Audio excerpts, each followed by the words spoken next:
चलिए आज भारत के सबसे खौफनाक रेलवे स्टेशन की कहानी में चलते हैं। एक ऐसी जगह जहां का डर इतना असली था कि उसे दशकों तक मतलब सालों साल तक वीरान छोड़ना पड़ा। तो आइए इस कहानी की परतों को एक एक करके खोलते हैं। सोचिए, ये शब्द उन ट्रेन ड्राइवरों के हैं जो आधी रात को बेगुनकोदा स्टेशन के पास से गुजरते हैं। वो यहां रुकना तो दूर की बात है, बस जितनी तेजी से हो सके यहां से निकल जाना चाहते हैं। उन्हें पता है कि यहां पटरियों पर कुछ ऐसा है जिसका सामना कोई नहीं करना चाहेगा। तो ये स्टेशन है पश्चिम बंगाल और झारखंड के बीच। नाम है बेगुनकोदर। अपनी डरावनी कहानियों के लिए इतना बदनाम कि यहां से गुजरने वाली ट्रेनों में बाकायदा अनाउंसमेंट होती है कि भाई अपनी अपनी खिड़की दरवाजे कसकर बंद कर लीजिए, क्योंकि अब बेगुनकोदर आने वाला है। देखिए, यहाँ का डर सिर्फ सुनी सुनाई बातों में नहीं है, ये बहुत असली है। ट्रेन ड्राइवरों का रात में रुकने से साफ इनकार कर देना, यात्रियों को दी जाने वाली चेतावनियां, और जो लोग वहां काम करते थे उनका ये कहना कि वहां कभी अकेले होने का एहसास ही नहीं होता, ये सब मिलकर एक बहुत ही खौफनाक माहौल बनाते हैं। और सबसे डरावनी बात जानते हैं क्या है? ये कि जो भी उस चीज को देख लेता है वो दोबारा ये बताने के लिए जिंदा नहीं बचता। तो कहानी का सबसे अहम हिस्सा उस किरदार से जुड़ा है जिसके साथ ये सब शुरू हुआ। नाम था मोहन, एक स्टेशन मास्टर जिनका ट्रांसफर बेगुनकोदर में नाइट ड्यूटी के लिए हुआ था। उन्हें क्या पता था कि ये नाइट ड्यूटी उनकी जिंदगी को हमेशा हमेशा के लिए बदलने वाली है।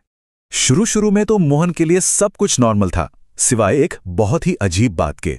हर रात बिल्कुल घड़ी देखकर ठीक 12:10 पर जैसे ही ट्रेन स्टेशन से निकलती, उसे एक औरत दिखाई देती। वो औरत ट्रेन के पीछे पागलों की तरह भाग रही होती, मानो उसकी जिंदगी की सबसे जरूरी ट्रेन छूट रही हो। एक दिन हुआ, 2 दिन हुआ, रोज रोज ये नजारा देखकर मोहन को कुछ गड़बड़ लगने लगी। फिर उसने ध्यान से देखा, और जो देखा उससे उसके होश उड़ गए। वो औरत सिर्फ भाग नहीं रही थी, वो चलती ट्रेन की रफ्तार के बराबर भाग रही थी, जो किसी भी आम इंसान के लिए, आप जानते हैं, नामुमकिन है। ये देखकर उसका दिल दहल गया।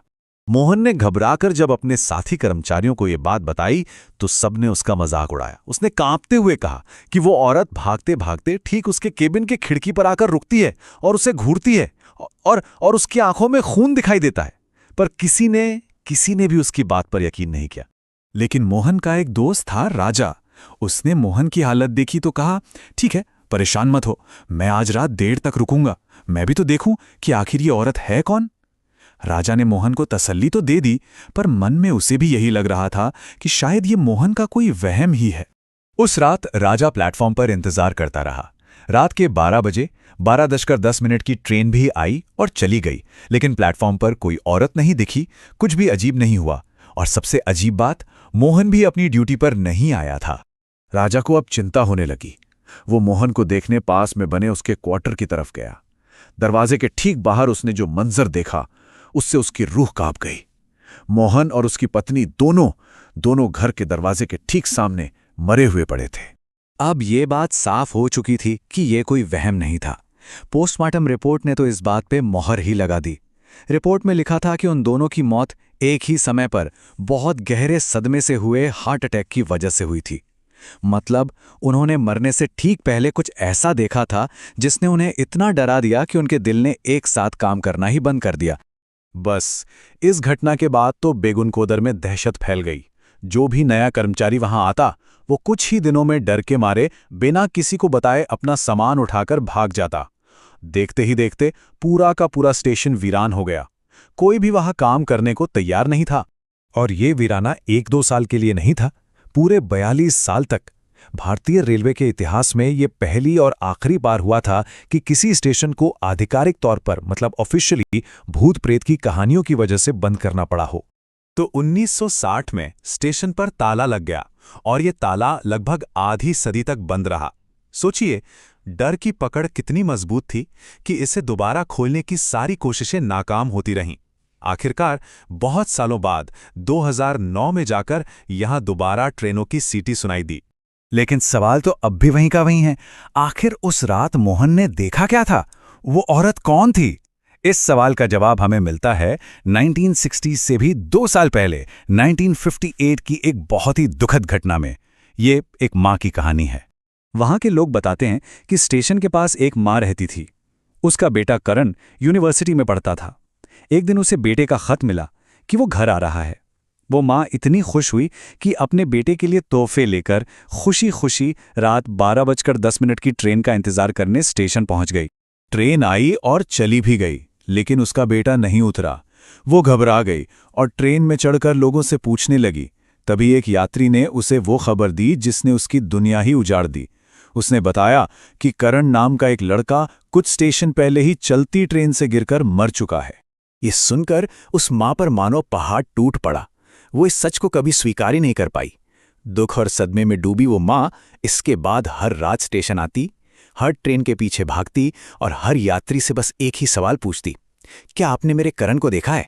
और फिर एक रात उसी 12:10 की ट्रेन की पटरी पर लेटकर उसने अपनी जान दे दी। ये घटना 1958 की थी। इसके बाद 2 साल के लिए उस ट्रेन को बंद कर दिया गया। लेकिन 1960 में जब मोहन की पोस्टिंग हुई तो 12:10 की वही ट्रेन सेवा फिर से शुरू हुई। और जैसे ही वो ट्रेन लौटी, वो माँ भी लौट आई। तो चलिए अब वर्तमान में लौटते हैं। आज बेगुनकुदर स्टेशन की हकीकत क्या है? क्या वो डर आज भी वहां जिंदा है? आज बेगुनकुदर स्टेशन चालू है। ट्रेनें आती हैं, जाती हैं, लेकिन वो खौफ वो आज भी बरकरार है। रात में यहां से गुजरने वाले लोग आज भी अपनी खिड़कियां बंद कर लेते हैं, शायद इसी डर से कि कहीं उन्हें भी वो औरत न दिख जाए। तो बेगुनकुदर की एक कहानी हमें आखिर सिखाती क्या है? ये हमें याद दिलाती है कि किसी के दुख की गूंज वक्त के पार भी जिंदा रह सकती है। ये बताती है कि कैसे गहरा डर हमारी असल दुनिया को बदल सकता है, इतना कि एक पूरा रेलवे स्टेशन वीरान हो जाए। और सबसे बड़ी बात, जो सबसे डरावनी और कभी न मिटने वाली कहानियां होती है ना, वो अक्सर किसी बहुत बड़ी और सच्ची मानवीय त्रासदी से ही जन्म लेती हैं। और आखिर में बस एक ही सवाल हमारे जहन में रह जाता है, क्या एक माँ का अपने बेटे के लिए इंतजार इतना गहरा हो सकता है कि वो मौत के बाद भी खत्म ना हो? इसका जवाब शायद हमेशा एक रहस्य ही बना रहेगा।